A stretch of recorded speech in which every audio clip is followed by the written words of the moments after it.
Alam mo ba na may isang fast food chain dito sa Pilipinas na sinabihan ng mga eksperto, nako, walang mangyayari yan. Kakainin kayo ng McDonald's, hindi kayo makakasurvive. Pero alam mo, matigas ang kanilang ulo. Hindi sila nakinig. Ngayon po, sila na may-ari ng pinakamalaking fast food chain. Sila rin bumili ng Coffee Bean, may-ari ng Smash Burgers, and they have over 10,000 stores worldwide. Ang tanong, paano nanalo isang small ice cream shop at naging isang well-known brand? Pag-usapan natin ito. Hi there, this is Shinkitan, your pabansang wealth coach. Alam mo, yung pinag-uusapan nating kwento, wag na natin patagalin. Ito po yung Jollibee Food Corporation. Alam nyo ba, nag-umpisa lang yan ng isang ice cream parlor. As a matter of fact, during that time, gusto nila mag-franchise ng mga brands, pero tinanggihan sila ng isang global brand. Sino ba talaga ang founder na ito? Okay, ang founder po nito ay walang iba kundi si Tony Tan Kat Kiong. Hindi siya talaga actually mayaman.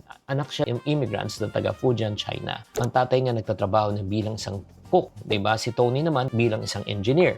Pero nung nakita niya yung food business, 'di ba? Hindi na siya bumalik sa engineering. Yung 1975, nagtayo siya ng ice cream parlor. Pero nung kinakausap niya yung mga customers, ano pang gusto niyo aside from ice cream? Sabi niya, mayroon ba kayong hot food? Doon po nakinig si Tony. Nag-develop na siya ng burger, nag-develop na siya ng tinatawag na spaghetti, at doon po nagsimula ang lahat. Noong 2025 po, ang Jollibee Food Corporation po ay umabot po ng 305 billion ang total na benta sa isang taon. Over 10,000 stores at every year, nagbubukas pa sila ng bagong stores. At nang dahil doon, nag-expand po sila. Alam nyo ba, yung Coffee Bean and Tea Leaf, di ba, Jollibee yan. Highlands Coffee sa Vietnam, Jollibee yan. Yung Composed Coffee, Jollibee yan. So, ang dami na pong binili at inacquire ng Jollibee. As a matter of fact, yung Mang Inasal, Jollibee yan. Chowking, Jollibee yan. Nag-usimula lang yan sa dalawang ice cream parlor. At alam nyo ba, mas nauna pa po ang Jollibee kesa sa McDonald's. Kaya nga nung pumunta po dito ang McDonald's po, syempre naman, competition na po ang nangyari. Kaya nga ang ginawa po nila para malabanan ito yung tinatawag natin na pagpasok ng bago at pinakamalaking brand. Ang ginamit nilang strategy para malabanan to ay yung cultural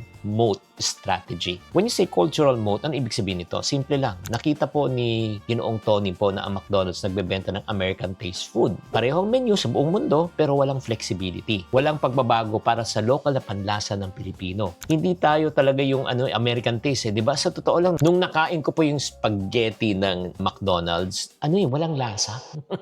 'Di ba? Walang lasa. Pero syempre tayo gusto natin yung matamis na medyo maalat ng konti. At alam nyo ba, during that time, wala pang chicken ang McDonald's. Opo. Kaya tayo naman, syempre, we are a chicken country. Kaya ginawa po ng Jollibee at introduce na po yung tinatawag na Chicken Joy. Yes. Hindi lang talagang ordinary fried chicken, yung talagang langhap sa sarap talaga, di ba? Ano ginawa po nila? Kinintextualize po nila ang food taste para sa Pinoy. Kaya doon sila nanalo. Kaya nga, ano yung strategy na ginamit nila? Number one, kailangan matuto kang mag-adjust sa local. Kaya mga kapatid, kung ikaw nagnenegosyo ka, kailangan maghanap ka rin na huwag ka lang kokopya. Kung may nakita kang konsepto sa ibang bansa, dapat kahit na global siya, dapat i-localize mo siya. Number two, own the emotion. Hindi lang pagkain binenta ng Jollibee. Binenta po nila lalo sa mga commercial, yung mga alaala. Naalala mo ba yung mga birthday parties, first date, yun yung mga commercial po nila di ba? It's about families. At tuwing yun, di ba, inaabangan natin yung mga commercial ng Jollibee. Nakakaiyak. It talks about the life and the real life of Filipino na bawat bata lumaki sa Jollibee. Kaya nga, ito yung makikita nyo bago pa kayo mag-business, kailangan pag-aralan nyo. Oo, wag lang kayo magne-negosyo na hindi nyo alam. Bakit? Imbis na kumita ka, baka malugi ka pa. So, kung ikaw gusto mo talaga magnegosyo pero hindi mo rin alam kung paano talaga mag-start ng business, meron akong magandang balita sa'yo. Ito na po yung Juan Negosyante 14-Day Nego Challenge. This is not about motivation and theory because I would like to share with you my personal experience at mga na-interview ko sa mga YouTube channel ko kung ano ang kanilang sikreto. In 14 days, ito makukuha mo. 20 guided lessons na diretso na execution. 14-day, 10 minute a day lang gagawin mo para magawa mo yung milestone at meron na tayong AI tools na magiging mentor mo for 24/7. At kasama pa dito mga bonuses. Meron kang 90-day business roadmap, meron kang business in a box master plan, Smart Business AI script at magkakaroon din tayo ng exclusive group coaching session with me. So if you are interested to be part of my cohort, ito yung tinatawag na 14-day Nego Challenge. Type na lang NC, letter N, Nego, and then C, challenge sa comment section or click na lang yung link below.